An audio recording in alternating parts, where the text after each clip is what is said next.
Hello नमस्ते नमस्कार जय हिंद मेरे प्यारे साथियों, स्वागत करता हूं आप सभी को अपने 12th की क्लास में। तो आज सावन का पहला सोमवारी है, बच्चे कुछ कम आए हैं, ठीक है। आप देख सकते हैं यहाँ से सावन की पहली सोमवारी है और उधर से भी देख सकते हैं, है कि नहीं, अनुमान लग सकता है। तो दोस्तों बता दें कि पॉलिटिकल साइंस के हमने पार्ट 1 पढ़ा दिया है और पार्ट 2 क्या चाहिए, पार्ट 2। तो पार्ट 2 जो है वो पार्ट 2 हम आपको बताने वाले हैं। तो आप अपने दिल को थामे रखिएगा क्योंकि आज जो है पार्ट 2 पूरा क्लियर हो जाएगा। ये पहला चैप्टर हम लोग पढ़े हैं पॉलिटिकल साइंस का, जिसका नाम क्या हो राष्ट्र निर्माण तथा उसकी चुनौतियाँ, यानी national building and it's problem, है कि नहीं। तो इसको आप ध्यान से देखेंगे और पढ़ेंगे। आइए क्लास की शुरुआत करते हैं। अगर आप पार्ट 1 नहीं देखे होंगे तो देख लीजिएगा, और इसका हम लाइव क्लास में आपको टोटल इसमें से इम्पोर्टेंट क्वेश्चन जो कि कम से कम आपके एग्जाम में नहीं लड़ेगा तब 15 नंबर तक, जो कि हम आपको बताए हैं, है ना। आप उसमें यूट्यूब पर जा करके आप देख लीजिएगा ऑब्जेक्टिव। आइए शुरुआत करते हैं आज की क्लास। आइए तो दोस्तों शुरुआत करते हैं अपनी आज की ये क्लास। देखिए विगत वर्षों में आपको बता दें पॉलिटिकल साइंस में हम लोग जो पढ़ाए थे 97 मार्क्स दिख रहा होगा। हर्षिता कुमारी का रोल नंबर रोल कोड यहाँ देख सकते हैं कि कोई फेक रिजल्ट नहीं है ना। 97 मार्क्स लाई थी पॉलिटिकल में जो हमने बताया, ठीक है। तो आप भी ऐसे कीजिए कि आपका भी 90 प्लस नंबर आए, है ना। 97 नंबर अपने आप में एक मायने रखता है क्योंकि इसमें कोई प्रैक्टिकल नहीं है। 100 नंबर का एग्जाम होता है और 100 नंबर में 97 नंबर बच्ची लेकर आई थी, है ना।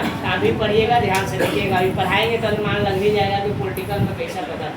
तो हम लोग लगभग 80 की पढ़ लिए थे और आगे हम लोग को नाटो से पढ़ना है। क्या चीज है, नाटो। हे बाबू है, नाटो का मतलब मत समझिए नाक वाला, कौन वाला, नाक वाला, ये नहीं समझना है, ठीक है। देखिए नाटो क्या होता है, ताकि एग्जाम में नाटो सीटो ये सब बार बार क्वेश्चन आते हैं तो देखिएगा नाटो। हिस्ट्री में भी आपको नाटो पूछेगा तो नाटो जो है उसका फुल फॉर्म बताओ, पूछ लेगा, बोलो क्या होता है। एन फॉर्म बोलो जल्दी बाबू रे, बोलो नहीं बोलिएगा लोग। N for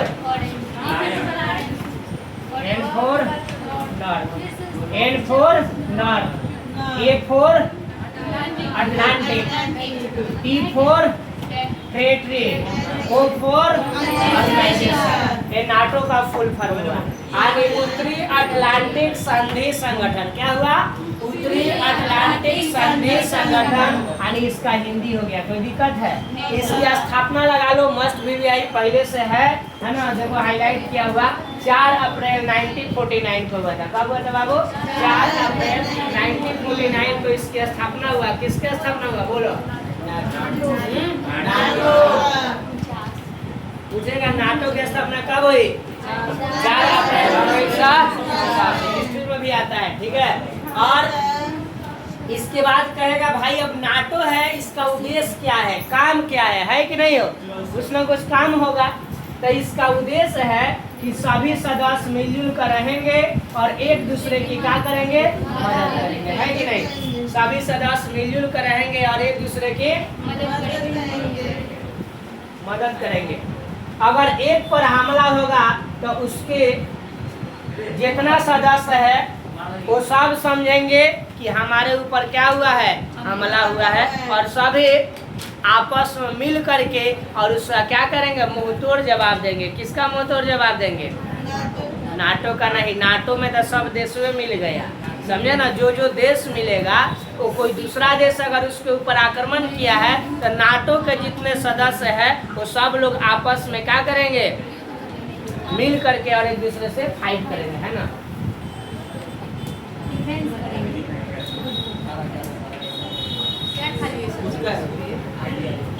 मिलजुल कर क्या करेंगे, मुकाबला करेंगे। देखो सीटो क्या हो, सीटो जेंगा नाटो है वहीं का सीटो है। सीटो का full form South East Asia trading organisation, यानी दक्षिण पूर्व एशियाई संधि संगठन। इसकी स्थापना 54 में हुआ था, उसकी स्थापना 49 में, इसकी स्थापना 54 में, यानी 5 साल बाद जोड़िएगा। 49, 50, 51, 52, 53 होगा ना, 5 साल बाद। उद्देश्य था सामंतवादियों को विस्तारवादी नीतियों से दक्षिण पूर्व एशियाई देशों की क्या करना, रक्षा। यानी सामंतवादी है जो मिलाकर चलने वाले सब लोग हैं, उसकी विस्तारवादी नीति का विस्तार जो धीरे धीरे बढ़ रहा है, उस नीति में दक्षिण पूर्वी एशिया के देशों की क्या करना है, रक्षा करना है, इसलिए यहाँ दक्षिण पूर्वी एशियाई देशों की रक्षा करना है, इसीलिए इसका दक्षिण पूर्वी एशियाई संधि संगठन नाम पड़ा। कि ऐसे संगठन देखो नाम में ही उद्देश्य छुपा हुआ है, दक्षिण पूर्व एशियाई संधि संगठन, यानी दक्षिण पूर्व एशिया का संधि संगठन। कहाँ सा? दक्षिण पूर्व एशिया का। पर अब है सेटो। क्या है? सेटो। सेटो, सेटो लिखा है, देखिएगा। सेंटो का पूरा नाम होता है सेंट्रल टेरिटरी ऑर्गेनाइजेशन। क्या होता है? सेंट्रल टेरिटरी ऑर्गेनाइजेशन, यानी संख्यांकीय केंद्रीय संगठन। इसकी स्थापना कब हुई थी भैया? 1955 में हुई थी। उद्देश्य है कि सोवियत संघ को मध्य पूर्व से दूर रखा जाए। सोवियत संघ को क्या किया जाए? मध्य और पूर्व से दूर रखा जाए। साम्यवाद के प्रभाव को रोका जाए। किसके प्रभाव को? साम्यवाद के प्रभाव को क्या किया जाए? रोका जाए, है ना। सोवियत संघ ने 1955 में कौन सी संधि की थी? पूछेगा। सोवियत संघ कल बता रहे थे, तो बोलो सोवियत संघ 1955 में कौन सी संधि की थी? बोलिए। तो जो सोवियत संघ है वो 1955 में वर्षा की संधि की थी। कहे वर्षा की संधि। कौन संधि हुआ? वर्षा की संधि। कब हुआ था? 1955 में। कितना में? 1955 में वर्षा की संधि हुआ। सोवियत संघ ने कौन सा संधि किया? वर्षा का। कौन सा? वर्षा का। 1955 में वर्षा की संधि हुआ। कब हुआ? 1955 में। कौन किया था? बोलिए। सोवियत संघ। कौन संघ? USSR। कल बताए थे ना रशिया के बारे में, है ना, USSR।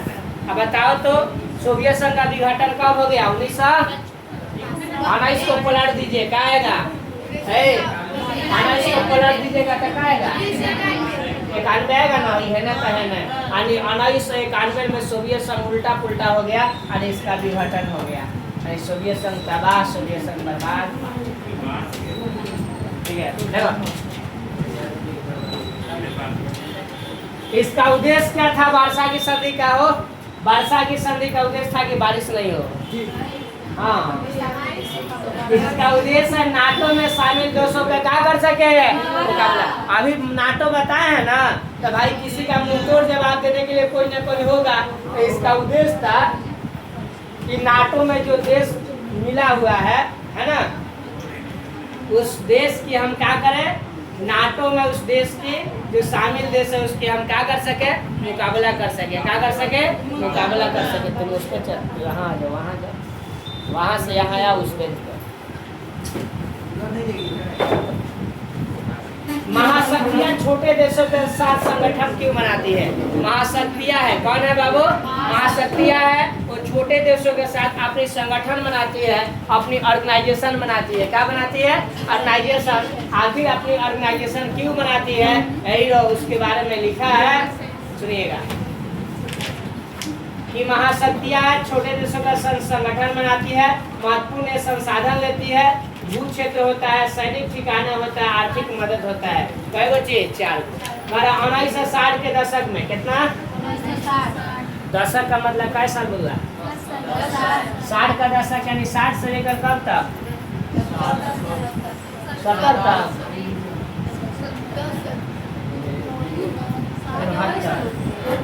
जोड़ो 60, 61, 62, 63, 64, 65, 66, 67, 68, 69, 10 साल नहीं हो गया? जब दशक आएगा 80 का दशक का मतलब 80 से लेके 89, 90 का दशक यानी 90 से लेके 99, समझे ना? याद रखिएगा। तो 1960 के दशक में दोनों महाशक्ति ने किन संधि पर हस्ताक्षर किए थे? बोलो। दोनों महाशक्ति ने कौन कौन महाशक्ति था? बोलो तो बाबू, कौन कौन? एगो USA, एगो USSR, अमेरिका, आई है यानी रूस, है ना। दोनों के दोनों पावरफुल था ना हो, तो दोनों के दोनों जो पावरफुल था वो 60 के दशक में काची को साइन के लिए सा दोनों परमाणु परीक्षण प्रतिबंध कर दी। परमाणु परीक्षण नहीं होगा। जो परमाणु परीक्षण समझते हो ना, जो परमाणु का जो परीक्षण होता है वो नहीं होगा। परमाणु अप्रसार संधि पर कि परमाणु को प्रसार नहीं करना है, परमाणु को रोकना है। परमाणु प्रक्षेपास्त्र परिसीमन संधि किया जाएगा, यानी कम करने के लिए काम किया जाएगा। शीत युद्ध के दायरे क्या थे? यानी शीत युद्ध का दायरे क्या था? शीत युद्ध क्या? जब हम शीत युद्ध के दायरे की बात करें तो सुनिएगा क्या होगा, यानी कहाँ से कहाँ तक फैलल था। तो हमारा अर्थ ये निकलता है कि ऐसे क्षेत्र से है जहाँ विरोधी खेमों, कौन खेमा, विरोधी खेमा का मतलब दल गुट समूह, दल गुट समूह, जो विरोधी दल है, विरोधी गुट है, विरोधी जो लोग है, तब विरोधी खेमों में बड़े बड़े देशों के बीच संकट के अवसर आए, यानी अलग अलग देश में संकट के मौका मिला, अवसर आया।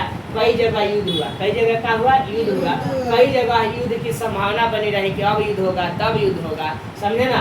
लेकिन बातें इस हद से ज्यादा नहीं बढ़ पाई, है ना, मतलब बस युद्ध होगा होगा होगा, लेकिन हुआ नहीं। यानी शीत युद्ध का मतलब ही होता है कि युद्ध होने की संभावना बनी रहती है लेकिन युद्ध होता, ठीक है। लेकिन कोरिया, वियतनाम और अफगानिस्तान जैसे कुछ देशों में अधिक जनहानि हुआ। क्या हुआ, अधिक जनहानि हुआ। शीत युद्ध, जनहानि मतलब लोगों का नुकसान हुआ, जान माल की नुकसान हुआ, लोग मारे गए, ठीक है। और शीत युद्ध के दौरान खूनी लड़ाई भी हुई। खूनी लड़ाई समझ रहे ना, यानी खून खराबा को क्या कहते हैं, खून खराबा को खूनी लड़ाई कहते हैं कि नहीं, इसको ध्यान दीजिए। लेकिन यह संकट तीसरी विश्व युद्ध के रूप में नहीं ले आए। यह संकट है जो तीसरी विश्व युद्ध के रूप में नहीं ले आए। जैसे कोरिया है, क्या है, कोरिया, कोरिया का 1950 से 53 में बात करेंगे युद्ध में, है ना। बर्लिन का दीवार का नाम सुना हो गया, 58 से 62। कांगो हुआ था 60 के दशक में शुरुआत हुआ, 60 के दशक यानी 60, 61, 62, 63 जो भी है, इसके दशक में शुरुआत होता है कांगो में। अन्य जगहों पर सीधे सीधे मुठभेड़ की स्थिति बनी थी। मुठभेड़ का मतलब अब लड़ाई होगा तब। नेहरू जी ने उत्तरी और दक्षिणी कोरिया के बीच मध्यस्थता में महत्वपूर्ण भूमिका निभाए थे, यानी मीडिएटर बने थे। क्या बना था, नेहरू जी। यानी उत्तरी और दक्षिणी कोरिया नाम सुना हो ना, अभी नॉर्थ कोरिया साउथ कोरिया नाम सुना हो ना, तो नॉर्थ और साउथ कोरिया दोनों के बीच में नेहरू जी क्या बने थे, मध्यस्थता किए थे। नॉर्थ कोरिया साउथ कोरिया, यानी दोनों के बीच में नेहरू जी क्या किए थे, मध्यस्थता। मध्यस्थता मतलब बिचवनिया का काम किए थे के नेहरू जी, ठीक है। कांगो ने संयुक्त राष्ट्र संघ में महासचिव के मध्यस्थता में भूमिका निभाया था। कांगो जो देश है, संयुक्त राष्ट्र संघ के महासचिव के रूप में मध्यस्थता किया था, मीडिएटर का काम किया था। दो ध्रुवीयता में चुनौती, गुट निरपेक्षता। देखिए दो ध्रुवीयता में क्या क्या चुनौती थी, गुट निरपेक्षता आया। गुट निरपेक्षता अपन भारत लेगा। गुट निरपेक्षता का मतलब है कि दोनों में से किसी गुट में शामिल नहीं होना। नेहरू जी किसी गुट में शामिल हुए थे, नेहरू जी किसी गुट में नहीं शामिल हुए। दोनों में से किसी गुट में नेहरू जी शामिल नहीं हुए। तो भारत जो है किसी गुट में शामिल नहीं हुआ, नहीं अमेरिका के गुट में शामिल हुआ और नहीं सोवियत संघ के गुट में शामिल हुआ। तो जब कोई देश किसी दोनों में से किसी दो विश्व में दो ध्रुवीयता था ना, एगो अमेरिका का, एगो दूसरा सोवियत संघ का, तो दोनों में से किसी में शामिल नहीं हुआ था। कौन नहीं शामिल हुआ था, भारत। देखो दूसरे विश्व युद्ध के बाद दोनों महाशक्ति दुनिया दो खेमों में बढ़ गया। आधा बोलते हैं ना, जो पूरब वाला एरिया है वो रसिया है और जो पश्चिम वाला है अमेरिका है कि नहीं। तो इसके बाद दो खेमों में जो पश्चिम वाला लगभग इधर का देश है वो अमेरिका के साथ हो गया, और जितना लगभग सोवियत संघ के साथ का इधर का देश है किसके साथ हो गया, यूएसएसआर के साथ। लेकिन एगो था, कल बताए थे आपको, क्यूबा, क्यूबा, जिसमें कल आपको क्यूबा मिसाइल संकट बताए थे ना, 62 वाला हो। तो क्यूबा मिसाइल संकट जो था वो क्यूबा का दोस्ती किसे था, सोवियत संघ से था। तो इसीलिए सोवियत संघ पर पूरा सेना बम बारूद कहाँ भेज दिया था, क्यूबा में भेज दिया था। क्यूबा अमेरिका के जस्ट सटले नीचे है और एकदम धमकी दे रहा था कि तोरा क्या करेंगे, उड़ा देंगे। इससे अमेरिका डर गया था कि भाई सही में उड़ा देगा का। लेकिन वहाँ के राष्ट्रपति क्या कर लिए, वो मोर्चा को संभाल लिए, युद्ध नहीं हुआ, आराम से संभाल लिए, समझा दिए, बुझा दिए, समझ गए कि अगर नहीं समझेंगे तो मैटर क्या होगा, गड़बड़ हो जाएगा। ऐसे नौसंतान देशों के सामने फिर से गुलाम हो जाने की खतरा आ गया था। अगर दोनों गुट में से अगर किसी में शामिल नहीं होते हैं तो जो है ठीक है, अगर शामिल होंगे तो दिक्कत। इस परिस्थिति में कुछ देशों ने दोनों खेमों गुटों में अलग अलग रहने का क्या किया, निर्णय लिया। तो जो देश दोनों खेमे में से अलग रहने का निर्णय लेगा उसी देश को गुट निरपेक्ष कहेंगे। क्या कहेंगे, कहेंगे। है जो यहाँ लिखा हुआ है ना, कि फैसला लिया इस गुट निरपेक्ष आंदोलन के नाम से जाना जाता है। गुट निरपेक्ष आंदोलन की नींव 1955 के बांडुक सम्मेलन में हुआ था। कौन सम्मेलन? ऑब्जेक्टिव में लगा लीजिएगा, ऑब्जेक्टिव में पूछेगा बांडुक सम्मेलन कब हुआ? 1955। अब बांडुक सम्मेलन में हुआ था कि कोई देश अगर चाहता है कि हम दोनों खेमे में से किसी खेमा में अगर हम नहीं मिले तो वो नहीं मिलेगा, दोनों खेमा में से किसी खेमा में नहीं मिलेंगे यानी तो वो नहीं मिल सकता है, वो स्वतंत्र रह सकता है, कोई उसके ऊपर दबाव देश नहीं देगा कि तुम क्यों नहीं मिलेगा। ठीक है, जिसमें अपन भारत था। गुट निरपेक्ष आंदोलन के संस्थापक नेता कौन थे? जो गुट निरपेक्ष आंदोलन को लेकर के आए थे तो वो थे यूगोस्लाविया से थे जोसेफ ब्रोज टिटो। क्या नाम है? टिटो। आप याद रखिएगा, यूगोस्लाविया में टिटो। क्या रखिएगा? टिटो।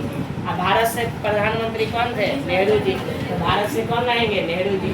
अब मिस्र से गमाल अब्दुल नासिर और इंडोनेशिया से सुकर्णो और घाना देश से वाने एने।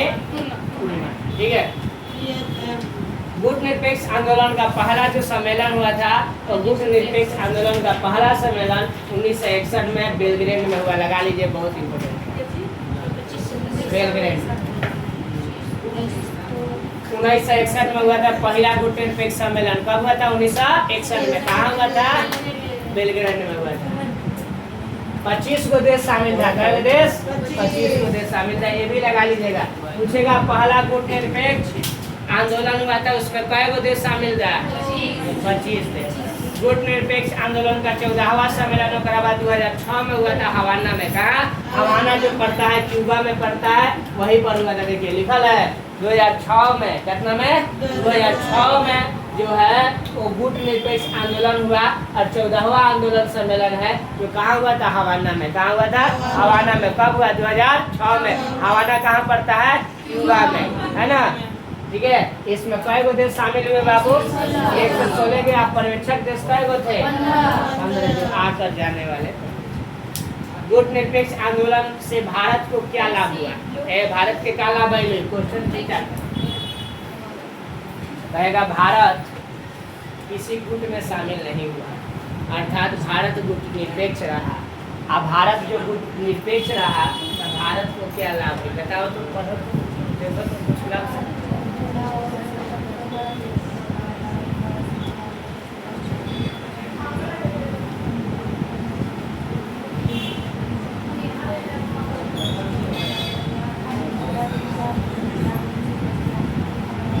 बुझाया? भारत जो है इंटरनेशनल लेवल पर फैसला लिया, है ना। लिखा है ना, भारत अंतर्राष्ट्रीय फैसले। कौन? अंतर्राष्ट्रीय फैसले यानी अंतर्राष्ट्रीय फैसले स्वतंत्र होकर अपने हित में लाया, अपने भलाई के लिए लाया कि हम दोनों में से किसी गुट में शामिल होते हैं। अमेरिका में शामिल होते हैं तो रूस कहेगा कि तू बहुत घटिया है, तुम्हारा हम बहुत बार मदद किए है कि नहीं?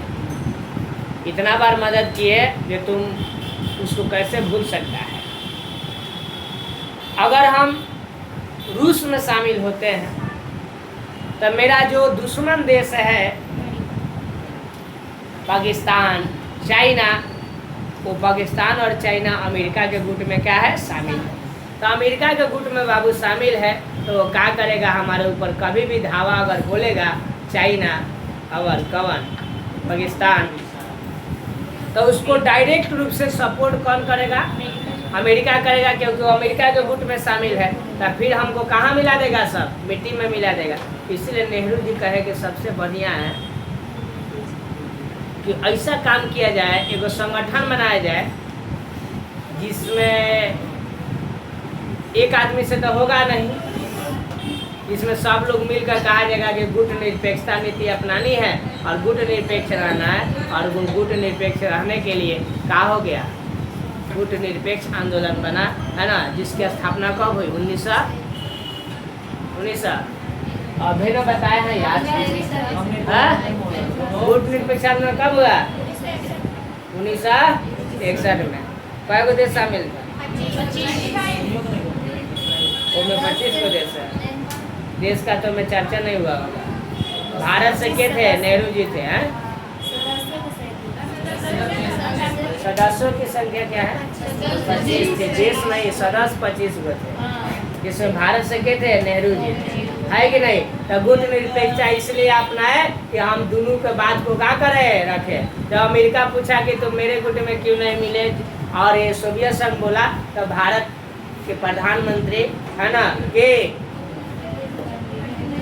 नेहरू जी बोले कि देखिए ऐसा नहीं कि आपसे हम फिदा है, आपसे हम गद्दारी किया है। फिदा क्या बोलते हैं उसको?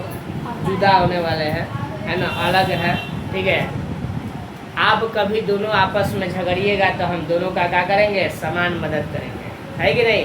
दोनों को समझा बुझा के अलग करने का काम करेंगे, ताकि जो है विश्व स्तर पर नुकसान नहीं पहुंचे। इसीलिए हम ऐसे नीति अपनाए हैं, यानी हम का ताकि है गुट निरपेक्ष को चुने, है कि नहीं? भारत ने सोचा कि दोबारा हम गुलाम होने से बच जाए, क्योंकि अगर गुट निरपेक्ष नीति नहीं अपनाता बाबू, तो जानते हो भारत गुलाम हो जाता है। किसका गुलाम होता है पता है? पता है? ये बगल में चाइना था और पाकिस्तान था। चाइना और पाकिस्तान हमारे ऊपर आक्रमण करता और हमें क्या कर लेता है ना? चाइना यही ना काम किया हो है। अब पंचशील समझौता किया था, उन्हें बोलो कब हुआ था? 1954 में। 54 में पंचशील समझौता हुआ। 5 गो एलिमेंट पर बिल पास हो गया, बन गया। उसमें एगो था कि हम एक दूसरे पर कहीं आक्रमण नहीं करेंगे। इस रूल को कौन तोड़ दिया? ये पंचशील जो समझौता हुआ था, इस पंचशील समझौता को कौन तोड़ा? खुद चाइना तोड़ा। कौन तोड़ा? चाइना। 1900 कितना में आक्रमण किया बोलो? 1962 में। चाइना कब आक्रमण किया? 1962 में। चाइना 1962 में हमारे ऊपर आक्रमण किया और हमें क्या कर दिया? हमें बर्बाद कर दिया। उस समय दुख की बात है कि हमारे देश की स्थिति ठीक नहीं थी, तो चाइना से हम लोग क्या हो गए? 62 की लड़ाई में हार। यही रूस वगैरह बोला था कि अगर तुम दोबारा अगर आक्रमण किया, अगर भारत की ओर आंख दिखाया, तो समझा कि तुमको मेरे से लड़ाई करना होगा। इसीलिए चाइना इतना तेज बना, खुद नहीं लड़ा और पाकिस्तान को कहा कि चढ़ा बढ़ा कर लड़वा दिया। कहा कि तुम आक्रमण करो, सारा सैन्य हथियार देंगे, हम सारा मदद तुम्हारा करेंगे।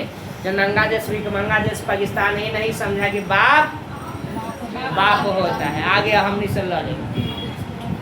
पहला आक्रमण किया 1965 में। कब किया? 1900। रात के हम लाइव क्लास में बता रहे थे, आप लोग ध्यान से नहीं पढ़े थे, जुड़वे नहीं करते हो। ठीक है, कई बच्चे इसमें जुड़ा था? तुम हाथ नीचे ही रखना। और उसका 10 मिनट के बाद चले गए थे। ठीक है, हाँ था चली गई दिखाता है नहीं कि इतना आदमी है, इतना आदमी चला गया। कमेंट नहीं है तो नहीं बुझाएगा। ये सब कुछ में आ गया था डायरेक्ट। देखो आ देखो हीरो, ध्यान दीजिएगा।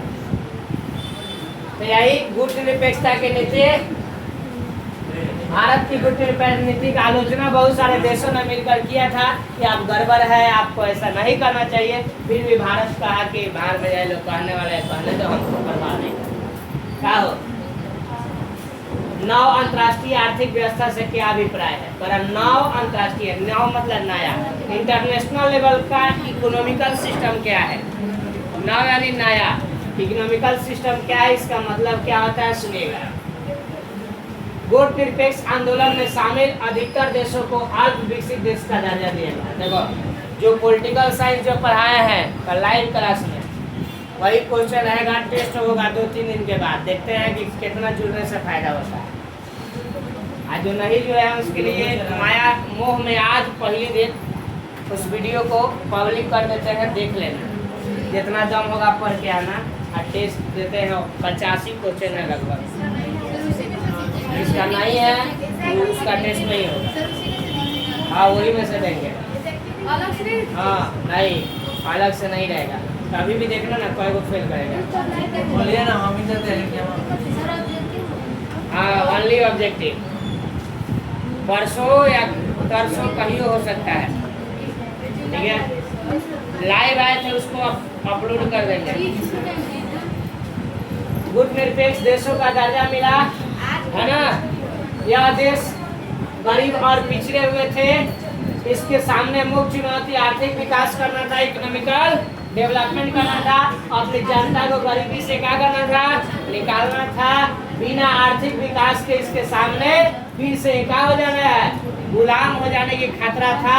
इसीलिए ऐसे नियम लाया गया कि जो देश जो है गुलाम है, सॉरी जो देश जो है कम डेवलप है वो क्या हो सके, डेवलप हो सके। इस देशों की सहायता के लिए नव अंतर्राष्ट्रीय व्यवस्था की धारणा का जन्म हुआ, यानी नव अंतर्राष्ट्रीय यानी नया इंटरनेशनल लेवल की कंसेप्ट आया, जिसमें जो है 1972 में संयुक्त राष्ट्र संघ के व्यापार और विकास से संबंधित बातें। 1972 में सम्मेलन हुआ था किसका, UNCTAD, United nation conference on trade and development के फुल फॉर्म हुआ है ना। इसकी संयुक्त राष्ट्र संघ के व्यापार और विकास के लिए सम्मेलन हुआ था, towards a new trade policy for the development, है ना। टुवार्ड्स यानी की ओर, the new trade policy for the development के लिए नामक रिपोर्ट छपी थी। इस रिपोर्ट में निम्नलिखित बातें सुनाई गई। कह रहा है कि व्यापार प्रणाली में सुधार का प्रस्ताव हुआ, ठीक है। ऑल विकसित देशों का उनके प्राकृतिक संसाधन का पूरा क्या हुआ, नियंत्रण हुआ, कंट्रोल किया गया। इस देशों की पहुंच पश्चिमी देशों के बाजार तक थी। कहाँ तक, पश्चिमी देशों के बाजार तक थी। पश्चिमी देशों से मंगाई जा रही प्रौद्योगिकी यानी टेक्नोलॉजी की लागत कम हो, टेक्नोलॉजी की लागत क्या हो, कम हो। ऐसे कहा गया कि जो है उधर से जो आ रहा है उसका टेक्नोलॉजी की लागत कम हो। और विकसित देशों के अंतर्राष्ट्रीय आर्थिक संस्थाओं की भूमिका बढ़ाई जाएगी। गुट निरपेक्षता या पृथकवाद या नहीं तटस्थता का मतलब है भाई, सब क्वेश्चन का मतलब है कि भाई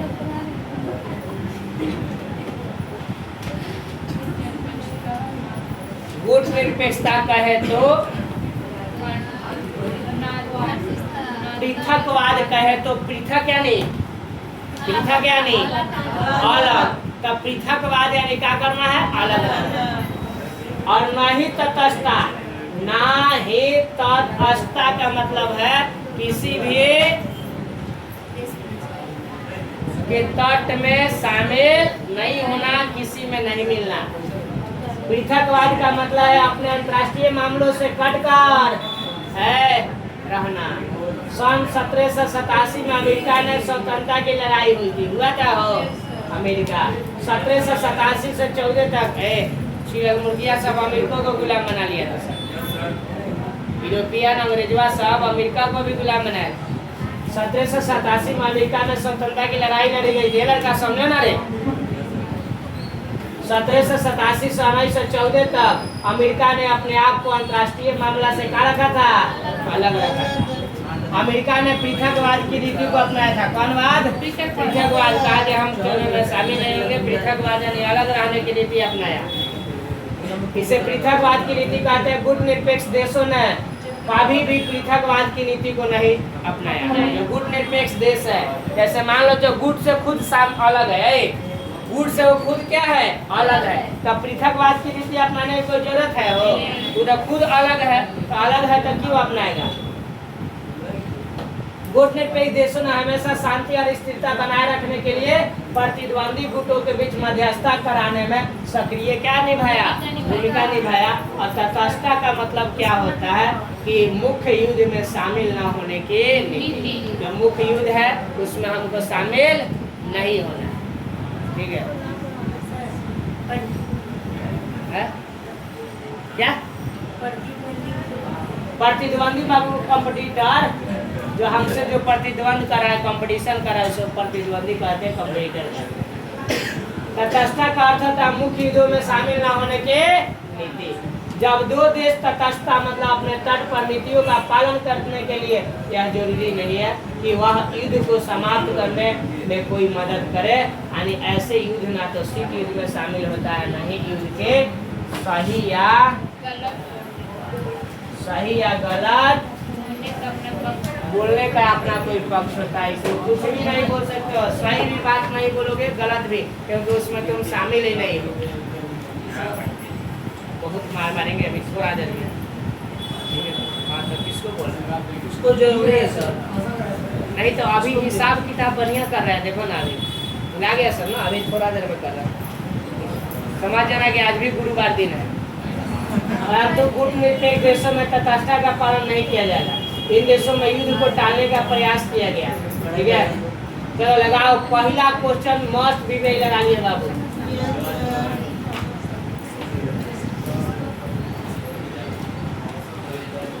शक्ति संतुलन से है, इस तरीके के दोनों का पावर कार्य है। लगाओ, राष्ट्रों के परिवार के सदस्यों के बीच ऐसी न्यायपूर्ण समन्वय बनाए रखना जिसमें कोई इतना शक्तिशाली ना हो कि किसी का गाला घोट दे, है ना, उतना हो कि उसका गला घोटने का पहले 10 बार सोचे कि नहीं हम जो काम करेंगे उसका अंजाम क्या होगा। गला घोटने के बाद इसके पापा क्या करेंगे, अपनी इच्छा दूसरे पर लाद सके, शक्ति संतुलन कहा जाता है ना, समझे हो। यानी पावर दोनों को क्या रखना है, बराबर। अपनी इच्छा जो है, पर द्वितीय विश्व युद्ध के बाद दो शक्तियों का उदय हुआ ना हो, एगो संयुक्त राज्य अमेरिका, एगो अमेरिका बोल सकते हो, दूसरा क्या बोलोगे, रूस। एक पूंजीवाद का समर्थक था तो दूसरा साम्यवादी। अमेरिका पूंजीवाद का था, रूस साम्यवादी। मार्शल योजना लगा लो, MVVI।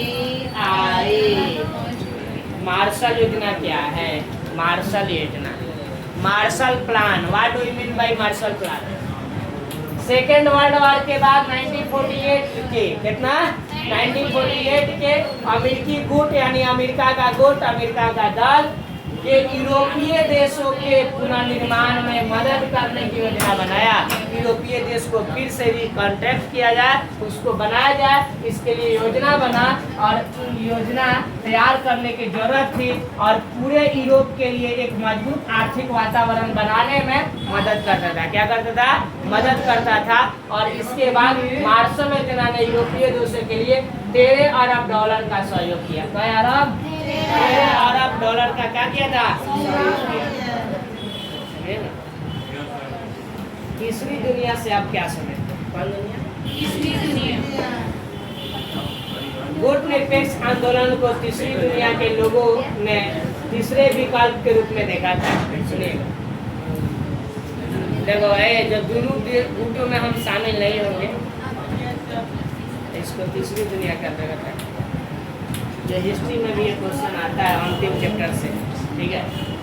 गुट निरपेक्ष आंदोलन को तीसरी दुनिया के देखो, गुट निरपेक्ष आंदोलन को तीसरी दुनिया के लोगों ने तीसरे विकल्प के रूप में देखा। कौन विकल्प के रूप में, तीसरी दुनिया का अर्थ है तटस्थता, अर्थ को निभाना भी नहीं है। ऐसे देश युद्ध में संलग्न नहीं होते, नहीं युद्ध को सही या गलत होने के बारे में कोई बात, युद्ध में तो शामिल भी नहीं होंगे, युद्ध काहे खातिर हुआ, सही गलत का भी बात नहीं बताएंगे, तीसरी दुनिया में आएंगे।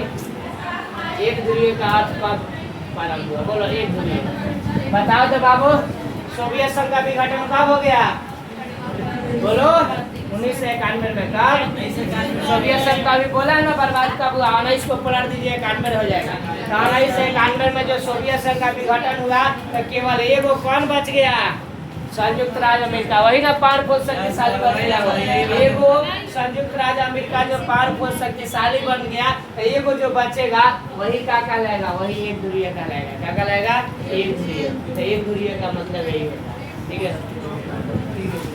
आज सेकेंड वर्ल्ड वार जो समाप्त हुआ, जो शीत युद्ध शुरू हुआ था 1945 से लेके 91 तक, उस समय तक दो ध्रुवीयता था, एगो अमेरिका का, एगो रूस।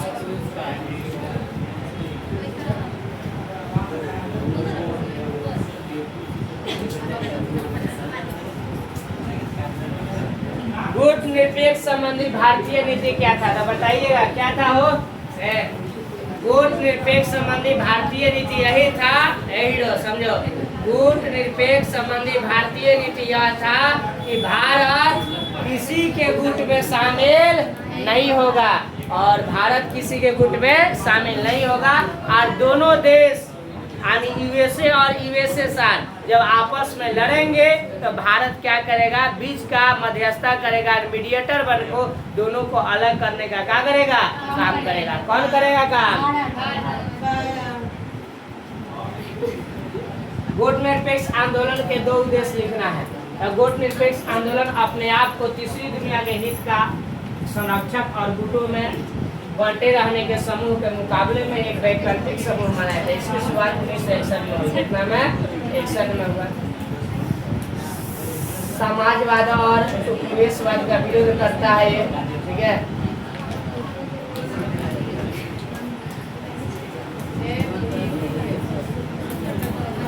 निःशस्त्रीकरण यानी किसी प्रकार का कोई अस्त्र शस्त्र का प्रयोग नहीं करना। निःशस्त्रीकरण लगा भेल, किसी प्रकार का अस्त्र शस्त्र का प्रयोग नहीं करना। निःशस्त्रीकरण का अर्थ है कि मानव को संहार करने वाले, मानव को बर्बाद करने वाले जो अस्त्र शस्त्र, तीर, धनुष, बंदूक, एटम बम, अणु बम, परमाणु बम जितना है सब अस्त्र शस्त्र है, इस पर क्या किया जाए, रोक लगाया जाए। क्या लगाया जाए? रोक। सुने होइएगा कि ना आटी तो दांते काटी। अगर मान लो हमारे पास कुछ भी नहीं है तो कोई डंडा अगर मिल जाएगा तो उसको उठा कर मारेंगे, है कि नहीं? और ज्यादा अगर गुस्सा होगा तो दांते काटेंगे। लड़की सब का क्या होता है, नोह बढ़ल रहता है, नोचती है सब, है कि नहीं? यही ना अस्त्र शस्त्र है। लेकिन अगर रही अगर पाकिट वगैरह में निकाल कर है ना, तो मेरे कहने का मतलब आप मेरे कहने का मतलब निःशस्त्रीकरण समझ गए होंगे, है कि नहीं? है ना कि निःशस्त्रीकरण का अर्थ है मानव को संहार करने वाले अस्त्र शस्त्र का क्या चीज निर्माण को बंद कर देना है और आणविक अस्त्रों पर क्या चीज जो परमाणु अस्त्र है आणविक अस्त्रों पर प्रतिबंध लगे। क्या लगे? प्रतिबंध लगे। विश्व के अनेक देशों ने अणु बम और हाइड्रोजन बम बना लिए हैं और कुछ बनाने की तैयारी कर रहा है। और ये कहता है निःशस्त्रीकरण की जो तैयारी कर रहा है, जो बना लिया है, उस पर क्या लगाया जाए? रोक लगाया। तो दोस्तों ये रहा है आपके लिए प्रीवियस क्वेश्चन, पहला चैप्टर का। तो इतना दिखेगा, इसमें से एक नए का एग्जाम में करने की